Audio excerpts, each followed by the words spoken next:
الحمد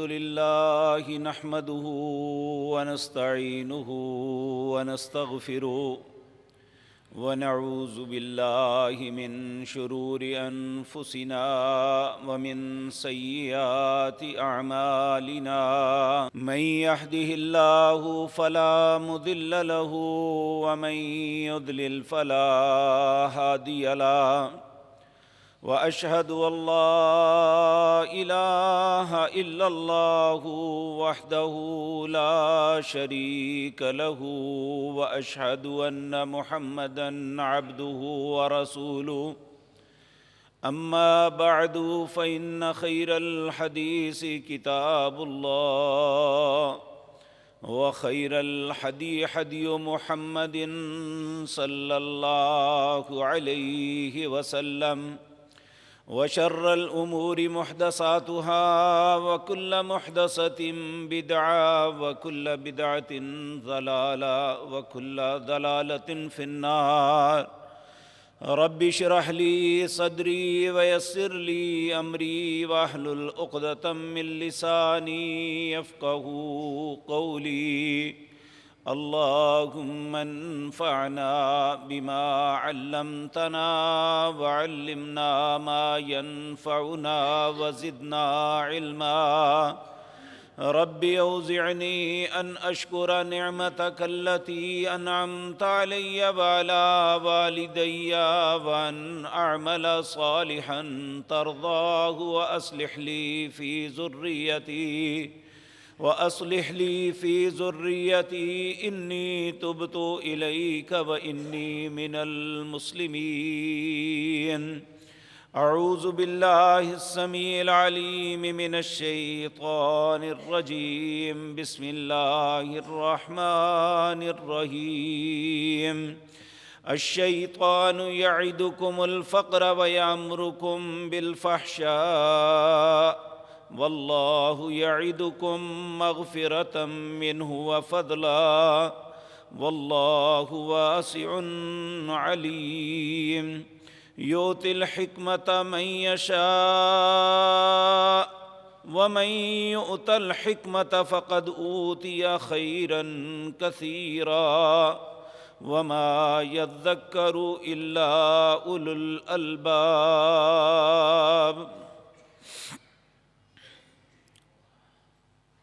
حضرات محترم،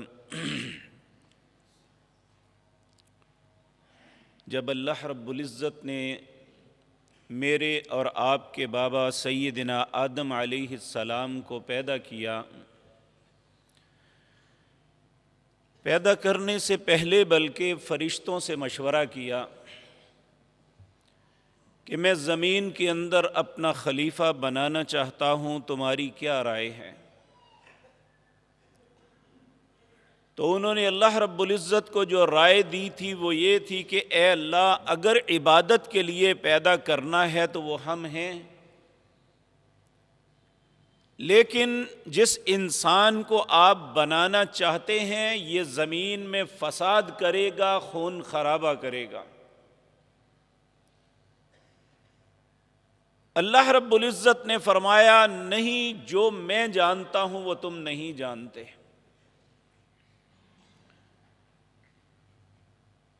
پھر اللہ نے آدم علیہ السلام کو علم سے نوازا، چیزوں کے نام سکھائے اور انہیں فرشتوں کے سامنے پیش کیا۔ پہلے فرشتوں سے کہا تم بتاؤ یہ کیا ہے؟ انہوں نے کہا اللہ ہم نہیں جانتے، مگر وہی جانتے ہیں جو تو سکھائے۔ جب آدم علیہ السلام نے بتایا تو علم کے اعتبار سے ان کی فضیلت فرشتوں پہ ظاہر ہوئی۔ پھر اللہ نے سب کو کہا اسجدوا آدم، آدم کو سجدہ کرو۔ فسجدوا، سب نے اللہ کے حکم کی تعمیل کی الا ابلیس، ابلیس جو ہے اس نے نہ مانا۔ اللہ نے اس سے سوال کیا یا ابلیس ما منعک اے ابلیس تجھے کس چیز نے منع کیا ہے؟ حکم میں دے رہا ہوں، ان تسجد اذ امرتک، کہ حکم تو میں دے رہا ہوں تم۔ آگے سے وہ جواب دینے لگا، کہنے لگا انا خیر، میں اس سے بہتر ہوں، خلقتنی من نار وخلقتہ من طین، اے اللہ تو نے مجھے آگ سے پیدا کیا اور اسے مٹی سے پیدا کیا، مٹی زمین پہ ہوتی ہے، آگ اوپر اٹھتی ہے۔ تو اللہ رب العزت نے جب اللہ سے تکرار کیا، اللہ رب العزت کے حکم کے سامنے اپنے دلائل پیش کیے اور اپنے آپ کو عقل مند سمجھ کے بات کرنے کی کوشش کی، تو اللہ ناراض ہو گئے۔ اللہ رب العزت نے فرمایا وَإِنَّ عَلَيْكَ اللَّعْنَةِ إِلَى يَوْمِ الدِّينِ، اب تجھ پہ لعنت ہے، قیامت تک تو اللہ کی رحمت سے دور ہے۔ پھر اس نے کہا اے اللہ، اب اگر آپ نے مجھے اپنی بارگاہ سے نکال دیا، مجھے اپنی رحمت سے دور کر دیا، تو انظرنی الی یوم یبعثون، اے اللہ پھر مجھے قیامت تک مہلت دے دے، مجھے زندگی دے دے۔ بھئی کیا کرے گا تو؟ اس کے جواب میں اس نے کہا قال فبعزتک، اللہ مجھے تیری عزت کی قسم ہے، لأغوینہم اجمعین، جس انسان کی وجہ سے آپ نے مجھے جنت سے نکالا ہے میں انہیں گمراہ کروں گا، مجھے تیری عزت کی قسم ہے۔ پھر اللہ رب العزت نے کہا قال فالحق والحق اقول، پھر تم بھی سن لو میں ہی سچا ہوں اور میری بات ہی سچی ہے۔ لَأَمْلَأَنَّ جَهَنَّمَ مِنْكَ وَمِمَّنْ تَبِعَكَ مِنْهُمْ أَجْمَعِينَ، جو تو کرے گا اور جو تیری بات مانے گا، تجھے اور اس کو دونوں کو جہنم میں برابر پھینک دوں گا۔ اب یہ بات یاد رکھیں، جب یہ سارا معاملہ ہوا، یہ ساری بات میں باوجود اس بات کے کہ وہ سمجھ رہا تھا غلط کر رہا ہوں، لیکن اپنی ضد پہ اڑ گیا۔ وَاسْتَكْبَرَ أَبَى وَاسْتَكْبَرَ، نہ صرف اس نے اللہ کے حکم کا انکار ہی نہیں کیا بلکہ تکبر کیا، نہیں میں ایسے ہی کروں گا۔ اللہ رب العزت نے پھر انسان کو یہ بات کہی کہ وَلَا تَتَّبِعُوا خُطُوَاتِ الشَّيْطَانِ، یہ دیکھ لو اس نے کیا میرے سامنے بات کی ہے، اب میں تمہیں یہ باور کرواتا ہوں کہ اس کے پیچھے نہ کبھی بھی چلنا۔ وَلَا تَتَّبِعُوا خُطُوَاتِ الشَّيْطَانِ، کیوں؟ إِنَّهُ لَكُمْ عَدُوٌّ مُّبِينٌ، یہ تمہارا کھلا دشمن ہے، تمہارے ساتھ کبھی خیر نہیں کرے گا۔ اور ایک مقام پہ سورۃ حشر کے اندر اللہ فرماتے ہیں کمثل الشیطان، لوگوں شیطان کی مثال یہ ہے اذ قال للانسان اکفر، یہ انسان کو کہتا ہے کفر کر، انکار کر اللہ کے حکم کا، جو رب کہتا ہے اس کے مخالف چل، جس بات کا اللہ حکم دیتا ہے وہ نہ کر، جس سے روکتا ہے وہ کر۔ کمثل الشیطان اذ قال للانسان اکفر، جب انسان اس کے بہکاوے میں آتا ہے۔ اب سوال یہ پیدا ہوتا ہے بہکاوے میں کیسے آ گیا جبکہ اللہ نے عقل شعور دیا ہے؟ تو اس کا بھی اللہ تذکرہ کرتے ہیں سورۃ انفال کے اندر وَإِذْ زَيَّنَ لَهُمُ الشَّيْطَانُ أَعْمَالَهُمْ، شیطان اعمال کو بڑا خوبصورت بنا کے پیش کرتا ہے، نکاح کے مقابلے میں زنا کو، حلال رزق کے مقابلے میں حرام روزی کو، اور اچھی اخلاق کے معاملے سامنے بد اخلاقی کو، اور پھر اسے کہتا ہے کہ گھبرانا نہیں، تو کہ حق کڑوا ہوتا ہے۔ آج ہماری کیفیت یہی ہے، جتنا بڑا بدتمیز ہے جتنا بڑا زبان کا گندا بولنے والا ہے وہ کہتے ہیں جی حق پرست ایسے ہوتے ہیں. دنیا میں سب سے بڑے حق پرست انبیاء ہیں. کیا انبیاء کی زبان سے بھی ایسا ہوا تھا؟ تو شیطان انسان کے لیے مزین کر دیتا ہے اعمال کو کہ یہی بات ٹھیک ہے جو تم کر رہے ہو، حالانکہ وہ سرے سے غلط کر رہا ہوتا ہے. فلما کفر، اللہ فرماتے ہیں جب انسان کفر کر دیتا ہے، اللہ کے حکم کو ماننے کے بجائے انکار کر دیتا ہے یا اللہ کے حکم کے خلاف کام کر لیتا ہے، قال انی بری، پھر یہ اس کا ساتھ نہیں دیتا. جب تک وہ برائی کرتا ہے اس کے برائی نہیں کرتا، اس کے پیچھے لگا رہتا ہے. جب وہ برائی کر لیتا ہے اب برائی کا نتیجہ نکلنا ہے، اور برائی کا نتیجہ کبھی اچھا نہیں نکلتا. تو جب برائی کر لیتا ہے وہ بے عزت ہونا شروع ہوتا ہے تو کہتا ہے قال انی بری، میرا تیرا کیا تعلق، میں نے تو کہا تم نے مان لیا، میں نے پکڑ کے کروایا تجھ سے. اور آگے سے یعنی یہ ایک طنز کرتا ہے، انی اخاف اللہ رب العالمین، میں رب العالمین سے ڈرتا ہوں اس لیے میں تم سے بری ہوں. حالانکہ اگر ڈرتا تو یہ آج تک اسی طرح بے شرمی کرتا کہ ہر بات میں ابن آدم کو غلط رستے پہ لگاتا ہے. تو میرے عزیز بھائیو، اللہ رب العزت نے اب خیر کی قوت وہ اللہ مالک کی ہے. ہمارا سب کا ایمان ہے کہ اللہ ہمارا مالک بھی ہے اور خالق بھی ہے، اسی نے ہمیں پیدا کیا ہے. اور اگر میں اور آپ زندہ ہیں، تندرست ہیں، اپنے معاشرے میں چل پھر رہے ہیں، ایک کردار ادا کر رہے ہیں، تو القیوم یہ قائم رکھنے والی ذات بھی اللہ کی ہے. اب اگر ہمارے سارے معاملات، ہماری خیر، ہمارے معاملات اگر اللہ نے کیے ہیں تو پھر یقینی بات ہے، دانائی اور عقل مندی والی بات یہ ہے کہ بات بھی اللہ کی ماننی چاہیے. جس اللہ نے ہمیں زندگی بخشی، جس اللہ نے ہمیں رزق دیا، جس اللہ کی زمین پہ رہتے ہیں، کیا دانائی کا تقاضا یہ نہیں ہے اسی رب کی بات مانی جائے؟ جبکہ کیفیت آج یہ ہے کہ دنیا کے اکثر و بیشتر لوگ اپنے رب کی بات ماننے کے بجائے شیطان کی بات مان رہے ہیں. اب دیکھیں، ذرا غور کریں کہ رب اپنے بندوں کے لیے کیا سوچتا ہے، کیا کرتا ہے. اس کے مقابلے میں جو انکار کرنے والے ہیں، کافر ہیں، شیطان کی ذریت ہے، ان کی سوچ کیا ہے.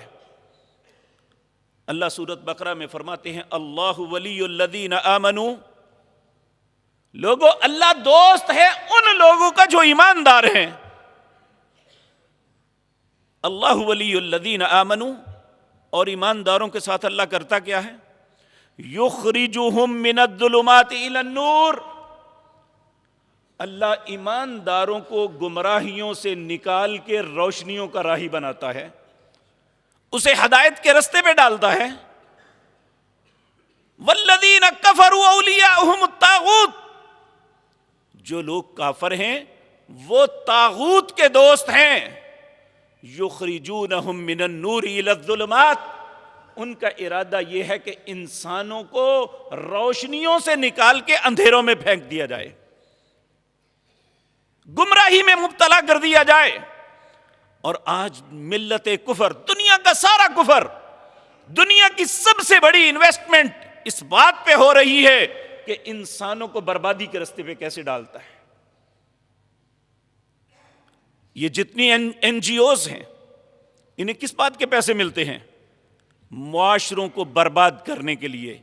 نام ہوتا ہے اصلاح کا، لیکن حقیقتاً معاشروں کی تباہی کے لیے یہ سب کچھ کیا جاتا ہے، اور اس کے نتائج ہمارے سامنے آ رہے ہیں. میرے عزیز بھائیوں، مجھے اور آپ کو اللہ نے شعور سے نوازا ہے. ہمارے سامنے دو رستے ہیں، ایک ہے شیطان کا رستہ، ایک ہے رحمان کا رستہ. شیطان ہم سے دو چیزوں کا تقاضا کرتا ہے. وہ کیا ہے؟ یہ بھی اللہ سورۃ بقرہ میں فرماتا ہے الشیطان، جو شیطان ہے، یعدکم الفقر، اگر تم بھلائی کے کام میں کچھ خرچ کرنا چاہتے ہو تو یہ تمہیں کہتا ہے کیوں کنگال ہونا ہے، یہ تمہیں فقر کا وعدہ دیتا ہے. جبکہ اللہ ہمیں کہتا ہے کہ تم خرچ کرو گے. اللہ اکبر. اللہ رب العزت سورۃ بقرہ کے اندر ہی فرماتے ہیں مثل الذین ينفقون اموالهم فی سبیل اللہ، اس بندے کی مثال جو اللہ کے رستے میں کسی بھلائی کے کام میں کچھ خرچ کرتا ہے. کمثل حبۃ، اس دانے کی مانند ہے، انبتت سبع سنابل، جو ایک کسان وہ دانہ زمین میں بوتا ہے، اس سے ایک پیڑ نکلتا ہے، اس پہ 7 ڈالیاں لگتی ہیں اور 7 سٹے لگتے ہیں، اور ہر سٹے میں 100 دانہ ہوتا ہے. مثل الذین ينفقون اموالهم فی سبیل اللہ کمثل حبۃ انبتت سبع سنابل فی کل سنبلۃ 100 حبہ. پھر یہیں پہ بس نہیں، واللہ یضاعف لمن یشاء، اللہ اس سے بھی بڑھا کے تمہیں واپس کر سکتا ہے. اب اللہ کہتا ہے وہ بلائی کے کام میں خرچ کرو گے تو میں تمہیں اتنا زیادہ دوں گا. شیطان کہتا ہے الشیطان یعدکم الفقر، وہ کہتا ہے تم اگر ان بھلائی کے کاموں میں لگاؤ گے تو پھر تم پہ فقر آ جائے گا. میں اس کی چھوٹی سی مثال دیتا ہوں. بچے بچی کی ہم شادی کرتے ہیں، جتنے کام کرتے ہیں، کبھی مائیاں ہو رہی ہیں، کبھی وہ تیل مہندی ہو رہی ہے، کبھی بارات پہ کھانے ہیں، 8 دن جو ہے مجلسیں لگتی ہیں، اور پھر اس کے بعد ولیمے پہ لاکھوں 10-20 لاکھ کی ڈیکوریشن ہو جاتی ہے. کھانے کا تو الگ خرچہ ہے، لیکن جب ایک وہ حق جو اللہ نے مقرر کیا ہے، جس کا قرآن میں اللہ نے کہا وَآتُوهُنَّ أُجُورَهُنَّ، جب شادی کرو تو ان کا حق مہر اسے دو، تو حق مہر کے معاملے میں وہ بے شرم انسان کہتا ہے 5,000 روپیہ لکھ لو، 20,000 لکھ لو، 50 لکھ لو. اس سے زیادہ وہ گاڑیوں کا خرچہ کر کے آیا ہوتا ہے. جہاں اللہ کا حق آتا ہے وہاں ہم بخیل کنجوس ہو جاتے ہیں. یہی شیطان کا ماننا ہے کہ الشیطان یعدکم الفقر، جہاں اللہ کا حکم آتا ہے ہم بخیل، جہاں شیطان کی باتیں آتے ہیں ہمارے سارے پیسے باہر نکل آتے ہیں. وَيَأْمُرُكُمْ بِالْفَحْشَاءِ، شیطان تمہیں فحاشی کا حکم دیتا ہے، وہ بے حیائی کا رستہ بتاتا ہے. وَيَأْمُرُكُمْ بِالْفَحْشَاءِ، اس کے برعکس تمہارا رب تمہیں کیا حکم دیتا ہے؟ واللہ یعدکم مغفرہ، اللہ کہتا ہے میری مان لو میں معاف کر دوں گا. وفضلا، اللہ تمہیں انعام میں، تمہارا رزق فراوانی میں اور زیادہ کرنا چاہتا ہے. تم رب کی بات مان لو. لیکن میرے عزیز بھائیوں، ہم شیطان کے بہکاوے میں آئے ہوئے ہیں، اور جو اس کا فحاشی کا، بے حیائی کا رستہ ہے اسے اپناتے ہیں. اور یاد رکھیں، دنیا کی جتنی بھی وہ قوتیں جو طاغوت ہیں، حقیقتاً آپ سورۃ الناس میں پڑھتے ہیں عموماً الذی یوسوس فی صدور الناس، وہ جو انسانوں کے سینوں میں وسوسے ڈالتے ہیں، من الجنۃ والناس، وہ انسانوں اور جنوں میں شیطان ہیں ایسے. آج وہ شیطان پھر سارے باہر نکل کے پروپیگنڈا کر رہے ہیں، بے حیائی کا حکم دے رہے ہیں، ہماری بیٹیوں کو بھی، ہمارے بیٹوں کو بھی. ویلنٹائن ڈے کے نام پہ یہ ساری خباثت پھیلائی گئی، پوری دنیا میں لوگوں نے اسے اپنایا. اور کافر تو کافر ہے، وہ اللہ کا انکاری ہے، وہ رسول اللہ کا انکاری ہے. اے مسلمان نوجوان، اے مسلمان بیٹے، اے مسلمان بیٹی، تو نے تو اللہ کی وحدانیت کا کلمہ پڑھا ہے، تو نے تو رسول اللہ کی اطاعت کا دم بھرا ہے، تمہیں تو شیطان کی بات نہیں ماننی چاہیے تھی۔ اب اگر کوئی شخص ہمیں کہے کہ بھائی ایمان چھوڑ دو، ہم کبھی چھوڑنے کے لیے تیار نہیں ہوں گے، چاہے انسان کتنا ہی گناہ گار کیوں نہیں۔ کوئی بھی ہم سے تقاضا کرے ایمان چھوڑ دو، ہم نہیں چھوڑیں گے۔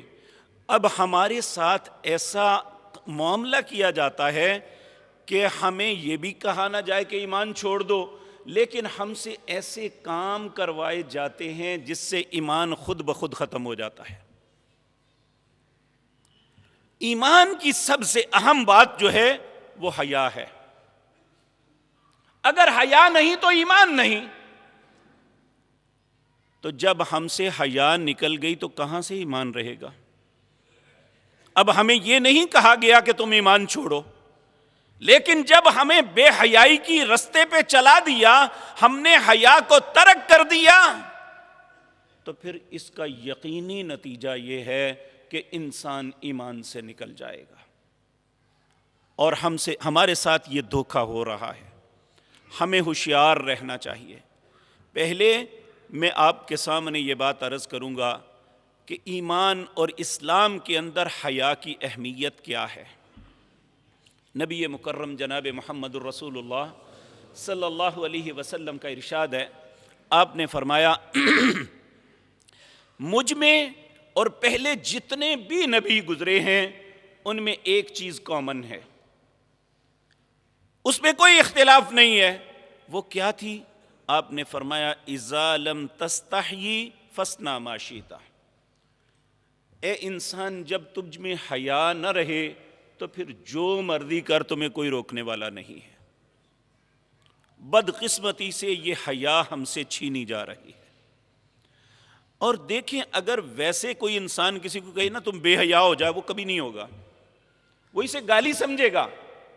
لیکن ایسا طرز عمل اختیار کیا جاتا ہے، جس طرح میں نے پہلے عرض کیا، وَإِذْ زَيَّنَ لَهُمُ الشَّيْطَانُ، شیطان بڑا مزین کر کے کسی بھی عمل کو پیش کرتا ہے اور انسان اسے قبول کر لیتا ہے، اور جب قبول کر کے اس پہ عمل کر لیتا ہے تو شیطان سے الگ ہو گیا، یہ شخص معاشرے کے اندر ذلت خود برداشت کرتا ہے، العیاذ باللہ۔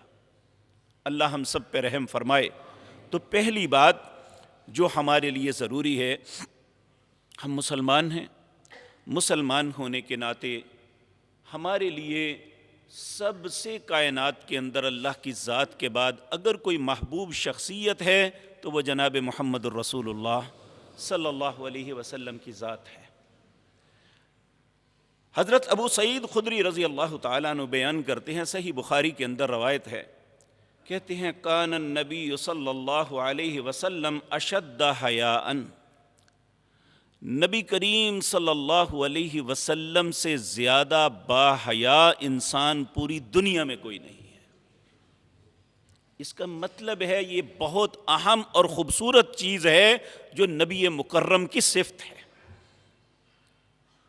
جو چیز رسول اللہ کی صفت ہے، جو آپ کا زیور تھا، تو ہم آپ کے امتی ہیں، ہمیں اسی زیور کو اپنانا چاہیے، کیونکہ اللہ نے ہمیں حکم دیا ہے لَقَدْ كَانَ لَكُمْ فِي رَسُولِ اللَّهِ أُسْوَةٌ حَسَنَةٌ۔ اے امت محمد الرسول اللہ صلی اللہ علیہ وسلم، اگر زندگی میں کسی بات کی نقل کرنی ہے تو اپنے نبی کے باتوں کی نقل کرنا ہے، اگر کوئی طریقہ اپنانا ہے تو اپنے نبی کا اپنانا، اگر آئیڈیل کسی کو بنانا ہے تو محمد الرسول اللہ کو بنانا صلی اللہ علیہ وسلم۔ تو نبی کریم صلی اللہ علیہ وسلم کی ذات مطہرہ کیا ہے؟ آپ نے فرمایا، حضرت ابو سعید کہتے ہیں کان النبی صلی اللہ علیہ وسلم اشد حیاء، نبی کریم صلی اللہ علیہ وسلم سب سے زیادہ باحیا تھے۔ اور آپ کی ایک بات ہمیں یاد رکھ لینی چاہیے، نبی کریم صلی اللہ علیہ وسلم نے فرمایا اس بات سے میں یہ پسند کرتا ہوں کہ مجھے آسمان سے کوئی زمین پہ گرا دے، میرا جسم ٹکڑے ٹکڑے ہو جائے، میں یہ نہیں پسند کرتا کہ کوئی میری شرمگاہ کو دیکھے یا میں کسی کی شرمگاہ کو دیکھوں، ناجائز۔ آج ہمیں کس رستے پہ لگایا جا رہا ہے؟ اور حیا جو ہے اسلام کا، ایمان کا عظیم وصف ہے۔ حضرت انس بن مالک رضی اللہ تعالیٰ عنہ بیان کرتے ہیں، ابن ماجہ میں روایت ہے، فرماتے ہیں ان لکل نبی کریم صلی اللہ علیہ وسلم نے ارشاد فرمایا، ان لکل دین خلقا، ہر دین کا ایک خلق، ایک امتیاز، ایک ماٹو ہوتا ہے۔ وخلق الاسلام، اسلام کا ماٹو کیا ہے؟ الحیا، وہ حیا ہے، بے حیائی نہیں ہے۔ اسلام کا ماٹو جو ہے ہمارے اندر ختم ہوتا جا رہا ہے۔ آپ دیکھیں، آپ نے کوئی برانڈ کی چیز لینی ہو تو اس برانڈ کا ایک نشان ہوتا ہے، ہم وہ چیک کرتے ہیں، اگر وہ نشان، وہ مہر، وہ چیز ہو تو ہم سمجھتے ہیں یہ درست ہے، وگرنہ کیا سمجھتے ہیں؟ نقلی ہے۔ تو ہمارا برانڈ جو ہے، ہمارا ماٹو جو ہے، ہمارا نشان جو ہے، پیارے نبی جناب محمد الرسول اللہ صلی اللہ علیہ وسلم نے فرمایا الحیا، وہ حیا ہے۔ تو اگر وہ ہمارے اندر نظر نہ آئے گا تو پھر کون ہمیں اصل سمجھے گا؟ تو نبی کریم نے فرمایا میری بات نہیں ہے، بلکہ اللہ بھی اسی نشان کی بنیاد پہ ہمیں اصل اور نقل قرار دے گا۔ تو اللہ ہمیں ہمارے اندر حیا پیدا فرما دے۔ اسی طرح رسول اللہ صلی اللہ علیہ وسلم نے فرمایا، قال، آپ نے فرمایا الایمان بضع وستون شعبۃ، ایمان کی 70 شاخیں ہیں، اور اس کی سب سے اہم بنیاد، سب سے اہم شاخ جو ہے وہ والحیاء شعبۃ من الایمان، اور حیا جو ہے یہ ایمان کا سب سے بڑا حصہ ہے۔ اور دیکھیں، ہم عمومی طور پہ والدین اپنے بچوں کو، بھائی اپنے بھائیوں کو سمجھاتے ہیں، یار اتنی حیا نہ کرو، اس طرح تو لوگ تمہیں کھا جائیں گے۔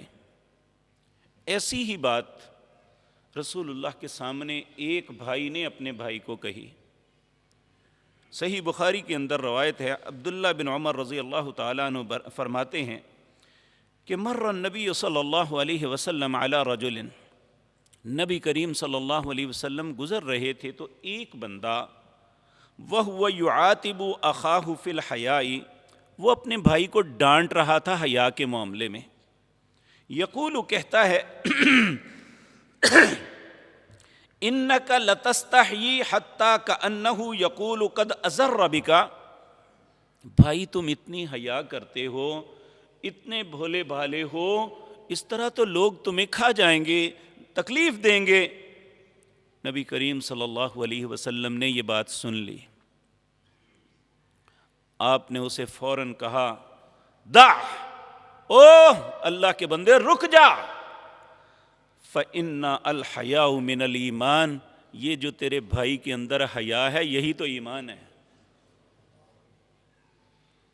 تو یہ یاد رکھیں، حیا کی وجہ سے کسی کا نقصان نہیں ہوتا، اس میں کوئی شک نہیں کہ چلاک آدمی اپنی چالاکی لڑاتا ہے، لیکن اس کے پیچھے تو اس کا رب ہے، اس نے تو اپنے رب کا حکم مانا، یہ تو اپنے نبی کے طریقے پہ چل رہا ہے، کس طرح ممکن ہے اسے نقصان ہو جائے؟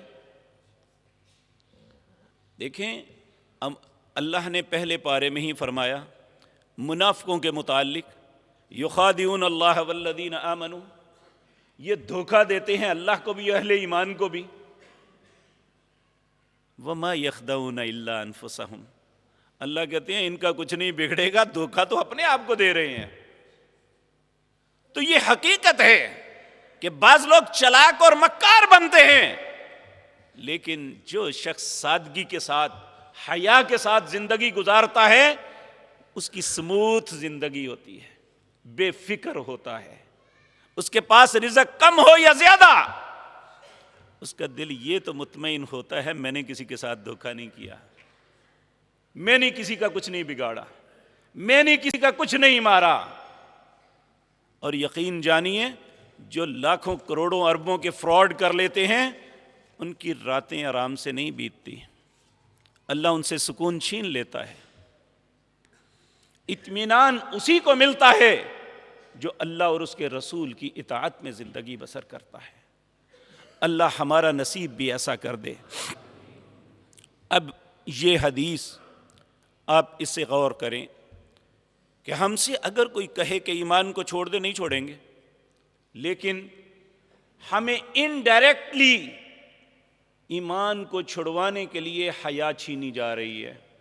ہمارا میڈیا بھی یہ کر رہا ہے، این جی اوز بھی کر رہی ہیں، بہت سی خواتین و مرد اسی لائن پہ چلے ہوئے ہیں۔ اور بعض اوقات ہم لوگ سوچتے ہیں یہ مولویوں کو کون سی مصیبت پڑی ہوئی ہے ہماری زندگی کے معاملے میں، ہمیں خوشی نہیں دیکھنا چاہتے۔ واللہ باللہ سمت اللہ، آپ کی خوشی ہماری خوشی ہے، لیکن جس کو ہم خوشی کا نام دے رہے ہیں یہ ہزاروں سالوں کی قید پہ منتج ہوگی، کیونکہ اللہ رب العزت نے، یاد رکھیں، اللہ قرآن میں اپنی قسم کھا کے کہتا ہے فَوَرَبِّكَ لَنَسْأَلَنَّهُمْ أَجْمَعِينَ، مجھے تیرے رب کی قسم ہے میں ہر بندے سے ضرور سوال کروں گا کہ بتا یہ کیا تو کیوں کیا، یہ میں نے کہا کیوں نہیں کیا۔ فَوَرَبِّكَ لَنَسْأَلَنَّهُمْ أَجْمَعِينَ۔ اور صرف ہم سے سوال نہیں ہوگا، انبیاء اور رسل سے بھی اللہ سوال کریں گے۔ دوسرے مقام پہ اللہ فرماتے ہیں فَلَنَسْأَلَنَّ الَّذِينَ أُرْسِلَ إِلَيْهِمْ وَلَنَسْأَلَنَّ الْمُرْسَلِينَ، میں ضرور سوال کروں گا ان سے جن کی طرف میں نے رسول بھیجا، وہ ہم ہیں۔ وَلَنَسْأَلَنَّ الْمُرْسَلِينَ، رسولوں سے بھی سوال کروں گا کہ آپ نے اپنی ذمہ داری پوری کی ہے یا نہیں۔ اب ہم سے سوال کیا ہوگا؟ الیاذ باللہ، اللہ ہم سب کو اپنی پناہ میں رکھے۔ سورۃ ملک کے اندر اللہ فرماتے ہیں جب انسانوں کو ہانک کے جہنم کے دروازے پہ لے جایا جائے گا تو دروغ جہنم سوال کرے گا الم یاتکم نذیر، کیا تمہارے پاس کوئی ڈرانے والا نہیں آیا تھا؟ اب یہاں لفظ کیا ہے؟ ڈرانے والا۔ جو انبیاء کام کرتے ہیں اللہ نے وہ ذمہ داری ہمیں دی ہے، ہمیں صرف جشن منانے کے لیے یا جشن سنانے کے لیے یا کھیل تماشا کرنے کے لیے نہیں بھیجا ہوا۔ ہماری ذمہ داری یہ ہے کہ ہم نے ہر برے رستے سے ڈرانا ہے۔ ہم آپ کی خوشیوں کے مخالف نہیں ہیں، لیکن ایسی خوشی جو اللہ کی ناراضگی کا سبب بنے ہم اس خوشی سے باز کرتے ہیں۔ وہ پوچھے گا دروغہ جہنم الم یاتکم نذیر، کیا تیرے پاس ڈرانے والا آیا تھا؟ اس وقت انسان کیا جواب دے گا؟ قالوا بلا قد جاءنا نذیر، ہاں ڈرانے والا تو آیا تھا، لیکن مجھ سے غلطی کیا ہوئی؟ فکذبنا وقلنا ما نزل اللہ من شیء، میں نے کہا تم جھوٹ بولتے ہو، تم پہ رحمان نے کچھ نہیں نازل کیا، ان انتم الا فی ضلال کبیر۔ اقرار جرم انسان خود کرے گا میں اس وقت بہت بڑی گمراہی میں مبتلا تھا، اس وقت حسرت اور افسوس سے کہے گا قالوا لو كنا نسمع او نعقل ما كنا في اصحاب السعیر، کاش اس وقت میں بات کو سن کے عقل کر دیتا، آج میں جہنم والوں میں نہ ہوتا۔ تو میرے عزیز بھائیو، نبی کریم صلی اللہ علیہ وسلم نے فرمایا، حضرت عبداللہ بن عمر اس حدیث کے راوی ہیں، آپ نے فرمایا الحیاء والایمان قرنا جمیعا، حیا اور ایمان یہ دونوں جڑواں بھائی ہیں۔ جس طرح جڑواں جڑے ہوئے لوگ ہوتے ہیں نا، بعض بچے جڑے ہوئے پیدا ہوتے ہیں، ان میں سے ایک کو الگ کیا جائے تو دونوں نہیں بچتے، ایک بچتا ہے. یہ دونوں جڑی ہوئی چیزیں ہیں. فَإِذَا رُفِعَ أَحَدُهُمَا رُفِعَ الْآخَرُ. اور بعض اوقات اس الگ زائد جسم کو کاٹتے ہوئے دوسرے کی بھی موت ہو جاتی ہے. تو نبی مکرم صلی اللہ علیہ وسلم نے فرمایا جب ایک چیز کو الگ کرو گے تو دوسری آٹومیٹکلی ختم ہو جائے گی. فَإِذَا رُفِعَ أَحَدُهُمَا رُفِعَ الْآخَرُ. ہر انسان خوبصورتی کو پسند کرتا ہے.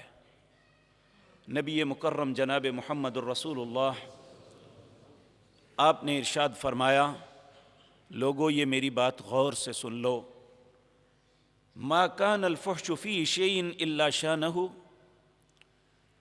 کوئی بھی فحاشی کا کام، کوئی بھی برائی کا رستہ، یہ انسان کو بدنما بدصورت بناتا ہے. اور آپ نے فرمایا وما کان الحیاء فی شیء الا زانہ. اور جو انسان حیا دار ہوتا ہے اللہ اسے خوبصورت بناتا ہے.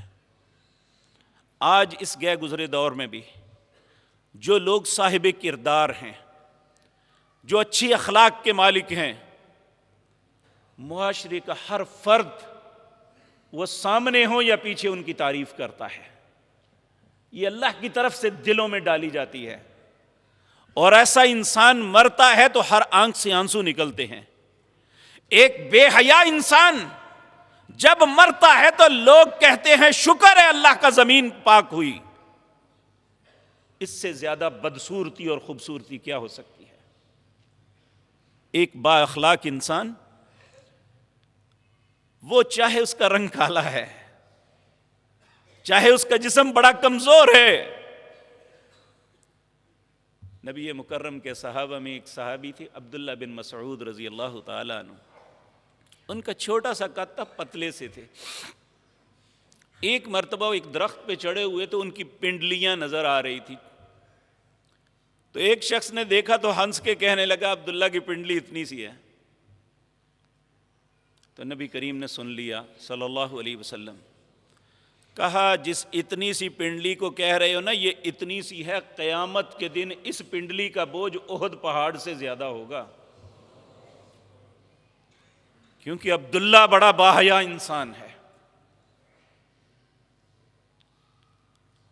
اور وہ بلال رضی اللہ تعالی عنہ جس کے خاندانی پس منظر کو بھی تاریخ نہیں جانتی، جس نے رسول اللہ کی غلامی کو اختیار فرمایا.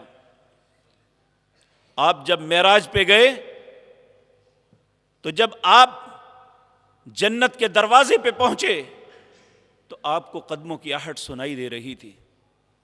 آپ نے اللہ سے پوچھا اے میرے مالک و خالق، آپ نے تو مجھ سے وعدہ کیا تھا کہ جنت کے اندر سب سے پہلے آپ کے قدم جائیں گے، یہ مجھ سے پہلے کون ہے؟ تو اللہ رب العزت نے جواب دیا کہ اے میرے پیارے حبیب، آپ سے پہلے کوئی نہیں جائے گا. آپ کا ایک غلام زمین پہ چل رہا ہے، اس کے قدموں کی آہٹ جنت میں آ رہی ہے.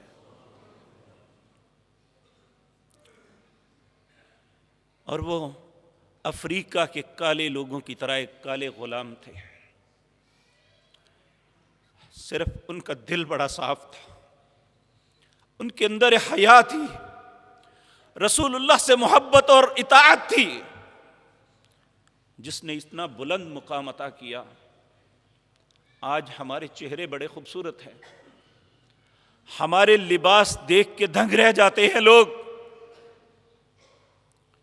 ہمارے کردار کو دیکھ کے گن آتی ہے. اللہ ہمیں ہدایت نصیب فرمائے. نبی مکرم جناب محمد الرسول اللہ صلی اللہ علیہ وسلم نے فرمایا لوگو حیا میں ہی تقویٰ ہے، اور اگر تقویٰ نہیں تو انسان کے پاس کچھ بھی نہیں ہے. اللہ ہمیں حیا نصیب فرمائے. اب سوال یہ پیدا ہوتا ہے حیا کیسے جاتی ہے؟ یہ ہمیشہ جب انسان کے ذہن میں شہوت اور بری خواہشات پیدا ہوتی ہے تو سب سے پہلے حیا نکلتی ہے. آپ سب لوگ جانتے ہیں قرآن میں بھی اللہ رب العزت نے فرمایا کہ النبی اولیٰ بالمؤمنین من انفسہم وازواجہ امہات، یہ نبی اپنی جان سے زیادہ تم سے محبت کرتے ہیں، ان کی بیویاں تمہاری مائیں ہیں، وازواج امہاتہم، ان کی بیویاں تمہاری مائیں ہیں، چاہے وہ عمر میں اس زمانے میں بڑے کیوں نہیں، سب کی مائیں قرار دیا۔ اب ماں سے تو کوئی غلط ریلیشن نہیں ہو سکتا۔ میں یہودیوں عیسائیوں کی بات نہیں کرتا، وہ تو سب کچھ کر لیتے ہیں۔ ایک مومن اور مسلمان ہونے کے ناطے کیا کوئی ایک اچھا انسان سوچ سکتا ہے اپنی ماں کے ساتھ برے ریلیشن کا؟ کہ وہ اپنی ماں سے بات کرے تو اس کے ذہن میں کوئی ایسی بات آ جائے۔ لیکن اللہ نے کہا کہ یہی رستہ ہے، جب اکیلے میں بات کی جاتی ہے تو ایسی سوچ بن سکتی ہے، شیطان اسے بہکا سکتا ہے۔ اس لیے امت کے سارے لوگوں کو حکم دیا، یا ایھا وَإِذَا سَأَلْتُمُوهُنَّ مَتَاعًا فَاسْأَلُوهُنَّ مِنْ وَرَاءِ حِجَابٍ، جب آپ نے اپنی ان ماؤں سے کسی بات کا سوال کرنا ہے تو سامنے آ کے نہیں، پردے کے پیچھے کرنا ہے۔ اور سورۃ احزاب میں ایک بات فرمائی، اللہ نے کہا 22واں پارہ اس کی آیت نمبر 2، ذرا اپنے گھر میں اٹھا کے ضرور دیکھنا جو میں عرض کر رہا ہوں، کیا میں اپنے پاس سے تو نہیں کچھ کہہ رہا ہوں۔ اللہ رب العزت فرماتے ہیں، یا نساء النبی لستن کاحد من النساء، اے نبی کی بیویوں، تم جیسی عورتیں میں نے پوری دنیا میں کوئی نہیں بنائی۔ لستن کاحد من النساء ان اتقیتن، ہمیشہ اللہ سے ڈرتی رہنا، فلا تخضعن بالقول فیطمع الذی فی قلبہ مرض، کسی سے نرم لہجے میں بات نہ کرنا، کہیں کوئی بیمار دل یہ نہ سوچ لے کہ یہ ماں میری طرف مائل ہے۔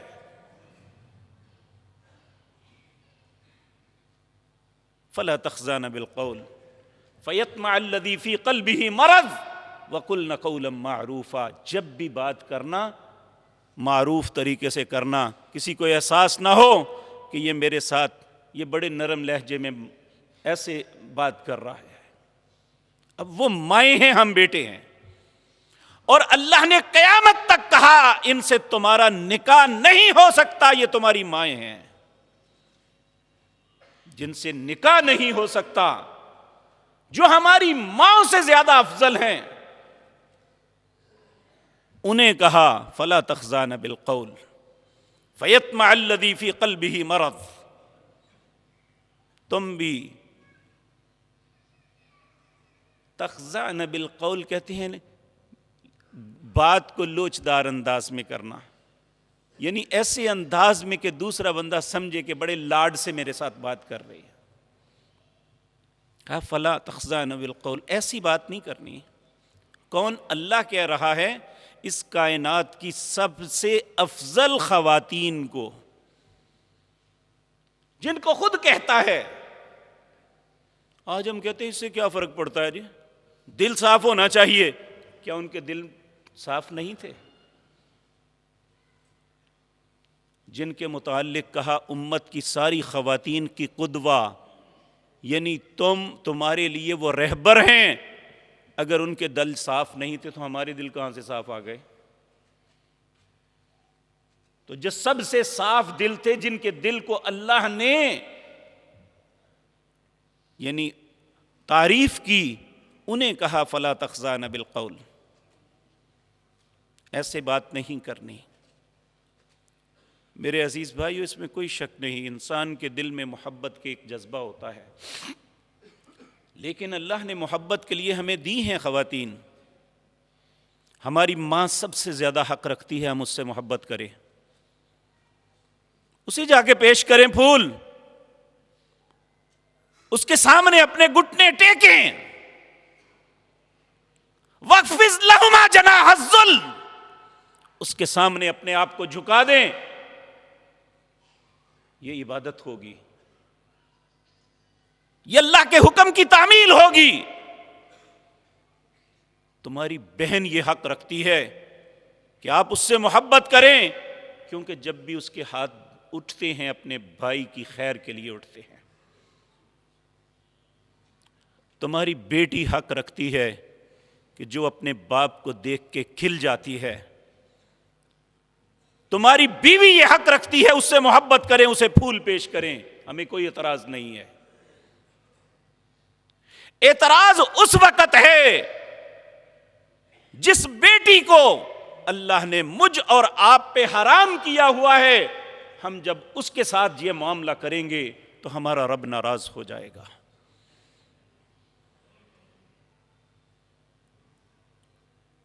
کہتے ہیں یہ محبت کے جو ہے نا مخالف ہیں جی۔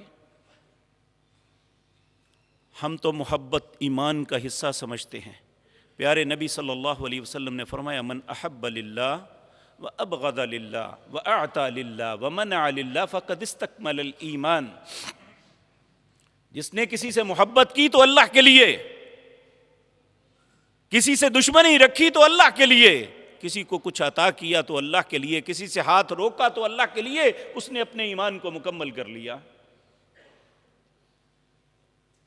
لیکن جس سے محبت کی اجازت نہیں ہے، ہم کس بات پہ یہ ساری دوستیاں؟ بلکہ دو مقام ہیں اللہ نے، مرد کو بھی حکم دیا، عورت کو بھی۔ 5واں پارہ ہے، اس کا پہلا اور دوسرا رکوع پڑھ لیں۔ ایک جگہ فرمایا ولا متخذات اخدان، کسی ایسی لڑکی سے شادی نہ مومن مرد کرے جو ظاہراً کسی سے دوستی کرتی ہے یا چھپ کے کرتی ہے۔ ولا متخذی اخدان، کوئی مرد مومن، کوئی مومنہ عورت کسی ایسے مرد سے شادی نہ کرے جو ظاہراً یا چھپ کے دوستی کرتا ہے۔ یہ اللہ نے قرآن میں کہا ہے، میری بات نہیں ہے۔ تو یہ دوستیاں کیا ہیں؟ یہ بوائے فرینڈ ہے، یہ گرل فرینڈ ہے؟ یہی بے حیائی ہے جو ہم سے ایمان چھین رہی ہے۔ نبی کریم صلی اللہ علیہ وسلم نے فرمایا قرب قیامت ایک وقت آئے گا، ایک آدمی صبح اٹھے گا مومن ہوگا، جب رات ہوگی کافر ہو جائے گا۔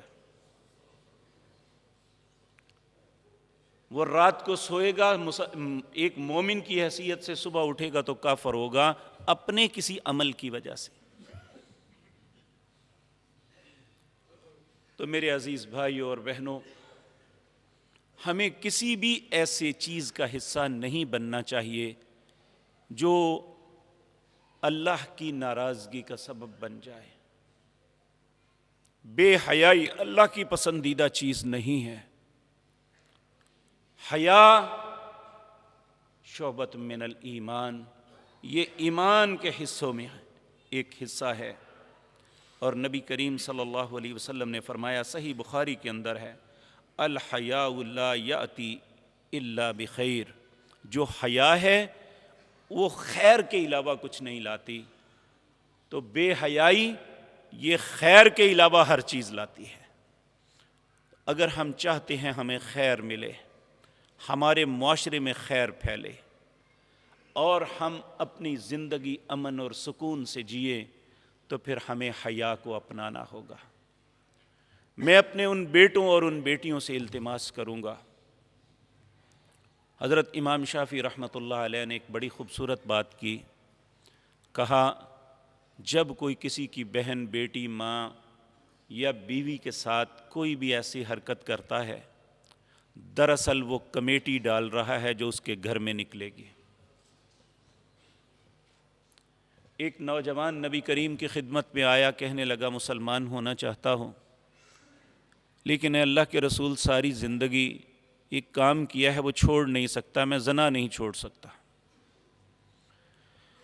اللہ اکبر، اللہ نے کائنات میں رسول اللہ سے عقل مند کوئی انسان نہیں بنایا۔ آپ نے اس سے پوچھا، یعنی اگر ہم جیسا ہوتا تو غصہ کرتا ہے، چل دفع ہو جا یہاں سے، اٹھ جا، میں تیری بات بھی نہیں سننا چاہتا۔ نبی کریم نے بڑی دانائی سے پاس بٹھایا، کہنے لگا مجھے بتا، اگر یہی عمل تیری ماں کے ساتھ کوئی کرے تو پھر کیا سوچے گا؟ کہنے لگا جی میں اس کی ایسی تیسی کر دوں گا۔ آپ نے فرمایا پھر تو جس کے ساتھ کرے گا وہ کسی کی ماں نہیں ہے۔ تھوڑا سا شرمندہ ہو گیا۔ پھر آپ نے کہا کہ اگر تیری بہن کے ساتھ کوئی ایسا کرے، اللہ حاض القیاس جتنے محترم رشتے ہیں نبی کریم نے ایک ایک کر کے سارے گنوائے۔ جیسے جیسے آپ بات کرتے جاتے اس کا سر نیچے ہوتا جاتا شرم کے ساتھ۔ بالآخر اس نے کہا یا رسول اللہ پھر میرے لیے دعا کریں، اللہ میرے دل سے یہ غلاظت نکال دے۔ نبی کریم نے اس کے سینے پہ ہاتھ مار کے کہا اللہ اس کے سینے سے یہ خباثت نکال دے۔ اور پھر وہ شخص کہتا ہے ساری زندگی مجھے کبھی خیال بھی نہیں آیا کہ میں نے کسی عورت کو ملنا یا دیکھنا بھی ہے۔ اے اللہ تو ہمارے سینوں کو بھی صاف کر دے۔ اے اللہ اس سینے میں ماں کے لیے، بیوی کے لیے، بیٹی کے لیے، بہن کے لیے محبت ڈال دے اور محبتوں کو ختم کر دے۔ اے اللہ حیا ایمان کا حصہ ہے، ہمارے اندر حیا پیدا فرما دے۔ اقول قولی ھذا واستغفر اللہ۔